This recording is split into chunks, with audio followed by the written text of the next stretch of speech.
Tinutukan ng resibo ang pagtugis ng mga operatiba sa dalawang lalaki na tila nawala sa sarili at hindi na napigilan ang emosyon sa magkahiwalay na insidente.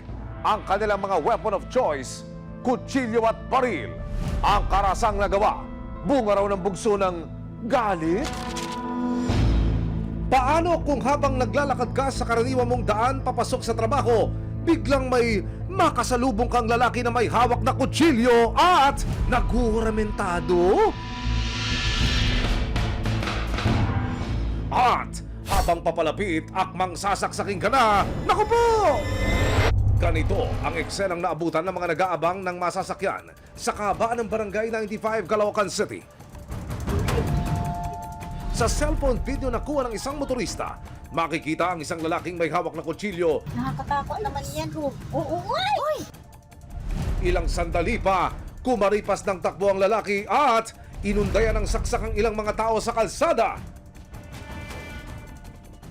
Nasaksihan ni Roniel ang pag-aamok ng lalaki sa gitna ng kalsada.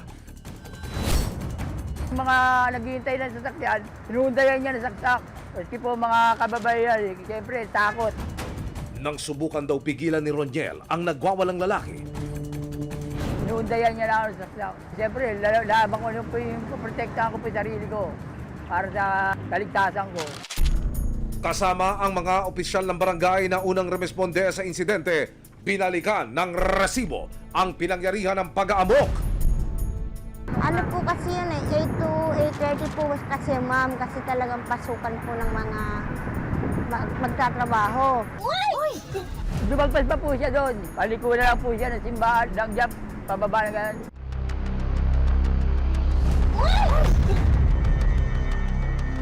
Maya-maya pa, dumating na rin ang Caloocan City Police Substation 2 sa lugar, pero maging ang mga pulis nakirapang pakupain ang init ng ulo ng lalaki. Habang dumating na yung mga polis, lalo po siyang nanlaban. Doon na po nagpang-abot yung pananaksak po na nangyari. Lalaking nag-amok sa kalsada dahil sa hindi pa matukoy na dahilan, kumaripas habang nang wawasiwas ng panaksak nang dumating ang mga lespo. Papasok sana sa trabaho si Santos Masalo Jr. pero wala siyang kamalay-malay na may nakaabang na panganib sa kanyang daan.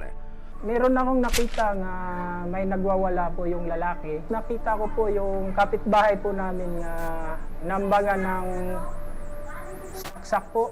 Pero nang makitang inundayan ng lalaki ang kaibigan niyang si Roniel, dito na niya sinubukang lapitan at pigilan ng lalaki. Nadulas ako. Bigla niya akong inakbangan ng saksak sa dibdib. Yun, nakuha ko po yung kamay sa kanan niya. Hindi ko napigilan. Nagkuhan ako ng tsimpo nga makuha ko yung kutsilyo niya. Habang hawak ko yung kutsilyo, meron ring nagpapalo sa kanya.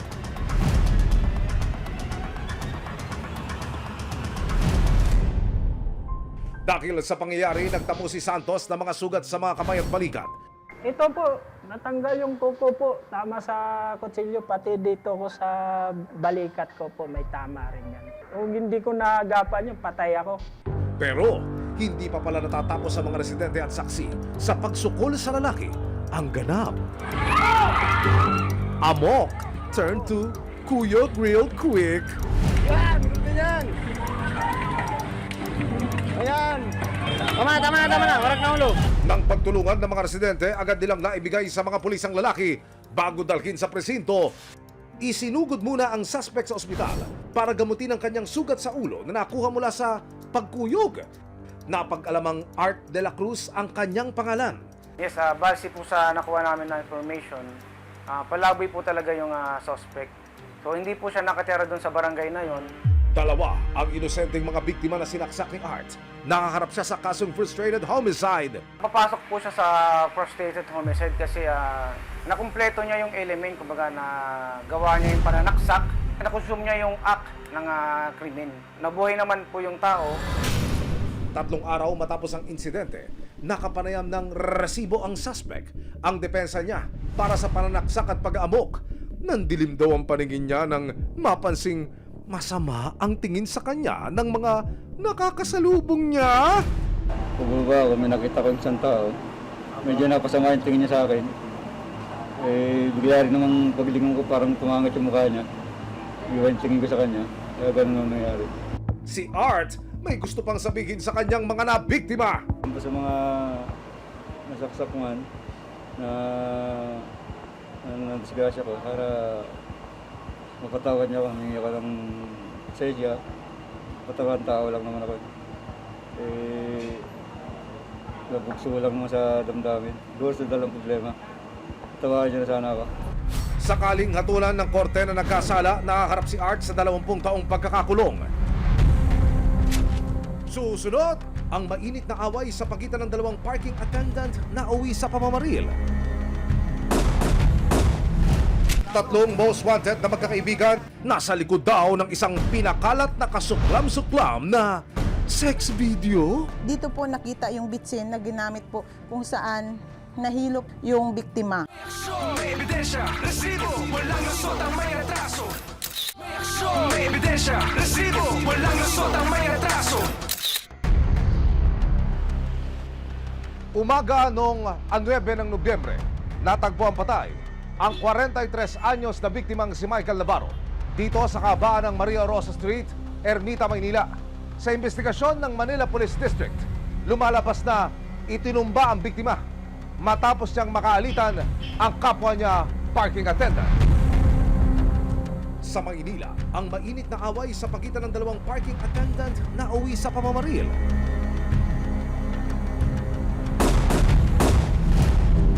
Naabutan ng resibo na nagtitirik ng kandila si Nanay Arsenia. Dito, namatay ang nag-iisa niyang anak na kanyang kaagapay sa buhay. Kwento niya, nagsimula raw ang lahat ng makaalitan ng anak ang kapwa parking attendant dahil sa customer at parking space. Kaya ako na lang ikasagutan yung lalaki na naawa ko sa anak ko.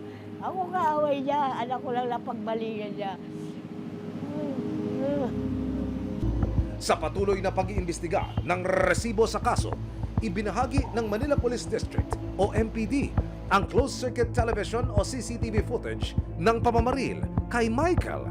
Nagkaroon sila ng alitan dahil nag-aagawan sila dito sa pagpaparada ng mga sasakyan doon sa lugar. Ito ay nauwi sa kanilang pagtatalo. Binaril na itong kasamahan niya doon, nakagyat nitong kinamatay. Gano'ng kahalaga yung kuha ng CCTV dito sa pag-solve niyo ng krimen? Kung may mga kuha tayo ng CCTV, hindi na natin kailangan pa magtanong-tanong sa mga testigo. It will speak for itself. Doble dagok daw ang pinagdaraanan ni Nanay Arsenia dahil bukod sa biglaang pagpanaw ng kanyang anak, napag-alaman din niyang mabilis nang nakatakas ang suspect na kinilalang si Andy Miranda. Ang tanging hiling lang niya, matunto na ang gumawa nito sa kanyang anak bago pa niya ihatid si Michael sa kanyang huling hantungan. Mahuli lang siya, ma'am. Gusto ko lang, bago mailibing anak ko, mahuli siya para matahimik ang ng anak ko. Sa sunod-sunod na isinagawang backtracking at follow-up operations ng Homicide Division, Manila Police Station 5 at Resibo.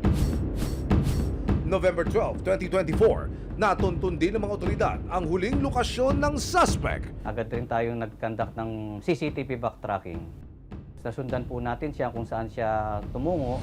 At napag-alaman ng mga investigador na ibinebenta na pala ng suspect ang ginamit niyang motor para makatakas mula sa pinangyarihan ng krimen. Uy, kuya, hindi ka very mindful sa part na yan, ha? Yes, yung getaway vehicle po niya. So, doon agad-agad nakipag-transact yung ating isang pulis na humantong sa pakikipagkita sa kanya sa isang probinsya. Kasama ang resibo mula sa Maynila, nagtungo sa Talavera, Nueva Ecija ang mga operatiba ng MPD para hulihin ang suspect. Kuya Andy, it's time to meet your buyer. Nang kumagat ang suspect sa mga buyer kuno ng kanyang motor na mga pulis na pala, agad nang nasilo si Andy Miranda. Andy Benson nga, di ba? Okay, ikaw doon, ikaw ba, di ba? Ikaw! Tayo! Ikaw ay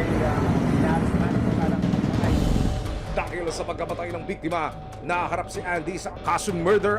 Unang-una po, itong biktima natin ay unarmed. At the same time, noong tinignan natin yung tama, nasa likuran ito. No, parang may interpret natin na patraidor nung ginawa niya yung pamamaril. Kung mapatunayang nagkasala, pwede siyang makulong ng habang buhay. Sa ngayon, pansamantala muna siyang nakaimpil sa custodial facility ng MPD. 2 araw matapos mahuli ang suspect, eksklusibo naming nakausap ang suspect.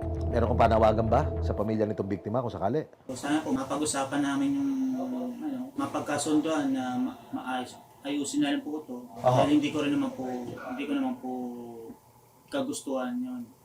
Sa pagkakahuli sa suspect, tila gumaan daw kahit papaano ang kanyang pangungulila sa anak. Nakakatawa-tawa na nga ako eh. Para kayo nga ako ng maluwag nung mga balita akong nahuli siya. Maraming salamat po sa mga tumulong sa akin. Panatag na loob ko ngayon. Ang init ng ulo, maaring palipasin pero oras na mauwi sa karasan at madilim ang paningin. Nariyan ang mga otoridad para panagutin ang mga itinuturong salarin.